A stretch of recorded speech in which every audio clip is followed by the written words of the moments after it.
एजीटीवी। उत्तर प्रदेश में अगले साल होने वाले विधानसभा चुनाव से पहले बयानों का दौर चल पड़ा है। अभी सूबे में अब्बाजान को लेकर राजनीतिक जंग चल ही रही थी कि अब चाचा जान की भी एंट्री हो गई है। भारतीय किसान यूनियन के नेता राकेश टिकैत ने हापुड़ में एक रैली के दौरान AIMIM ओवैसी को भारतीय जनता पार्टी का चाचा जान बताया। राकेश टिकैत ने कहा कि भारतीय जनता पार्टी के चाचा जान ओवैसी अब उत्तर प्रदेश में आ गए हैं।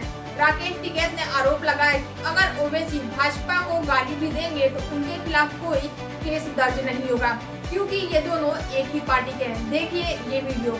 बता दें, यूपी में अगले साल होने वाले विधानसभा चुनाव को लेकर सियासी गर्मी बढ़ती जा रही है। नेताओं और दलों के बीच जमकर जुबानी जंग चल रही है। इस जंग में अब्बाजान के बाद अब चाचा जान की भी एंट्री हो गई है। चाचा जान का इस्तेमाल भारतीय किसान यूनियन के नेता राकेश टिकैत ने किया। बता दें कि बागपत पहुंचे टिकैत ने AIMI के प्रमुख ओवैसी को भाजपा का चाचा जान कहते हुए तीखा हमला बोला। ओवैसी बीजेपी को एक टीम करार देते हुए उन्होंने कहा कि अगर ओवैसी उन्हें गाली भी देंगे तो केस नहीं होगा। उन्होंने कहा अब यूपी में ओवैसी आ गए हैं जो बीजेपी वालों के चाचा जान हैं।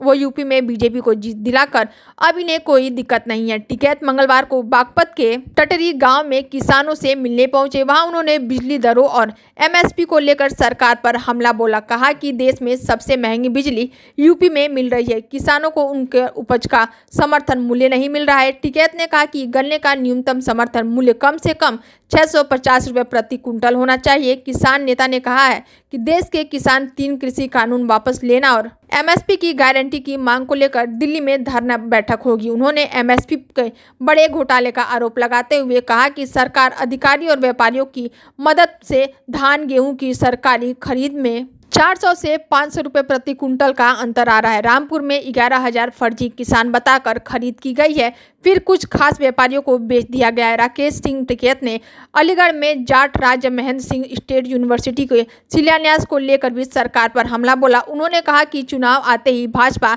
जातिवाद करने लगती है। गौरतलब है कि CM योगी ने इससे पहले अब्बाजान शब्द का इस्तेमाल किया था। बीते रविवार को कुशीनगर में एक कार्यक्रम को संबोधित करते हुए लोगों से पूछा गया था कि क्या उन्हें राशन मिल रहा है और 2017 से पहले ये राशन उन्हें कहां से मिल रहा था। मुख्यमंत्री ने कहा कि क्योंकि तब अब्बाजान कहने वाले लोग राशन को खा जाते थे। कुशीनगर का राशन नेपाल और बांग्लादेश चला जाता था। आज अगर कोई गरीबों का राशन को हथियाने की कोशिश करे तो वह निश्चित रूप से जेल चला जाएगा। आपको बता दें, वहीं AIMI के प्रमुख ओवैसी ने उत्तर प्रदेश के विधानसभा चुनाव के बारे में पूछे जाने पर कहा कि यूपी की 403 सीटों में से लगभग 100 सीटों पर उम्मीदवार उतारने की योजना बना रहे हैं। जब उनका ध्यान अतीक अहमद जैसे आपराधिक इतिहास वाले लोगों को पार्टी में शामिल किए जाने पर हो रही है तो आलोचना की ओर खींचे गए।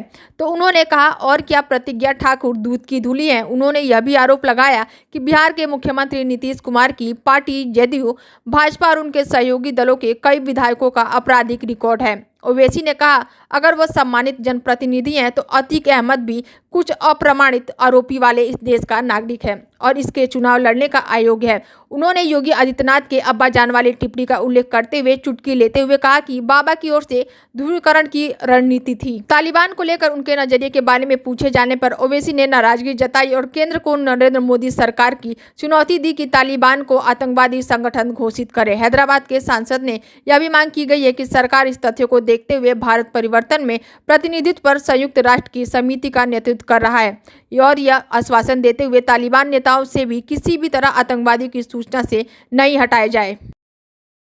आपको बता दें, उत्तर प्रदेश विधानसभा चुनाव की तैयारियां शुरू हो चुकी हैं। BSP की मायावती अपने परंपरागत जाट वोट के साथ किसान, मुसलमान और ब्राह्मण वोटों को लुभाने में जुटी है, तो वहीं सपा प्रमुख अखिलेश यादव भी इन्हीं तीनों को अपना यादव वोट बैंक के साथ मिलाने की जुगत में लगे हैं। बीजेपी, PM मोदी और CM योगी आदित्यनाथ अति पिछड़े और दलित वोटों को स्वर्ण वोटों के साथ जोड़कर 2022 में दोबारा यूपी की सत्ता में आने की जुगत में लग गए हैं। तो राहुल गांधी, प्रियंका गांधी की अगुवाई में कांग्रेस की भी कुछ ऐसी ही कोशिश है। देश दुनिया की हर अपडेट के लिए देखते रहिए AGTV।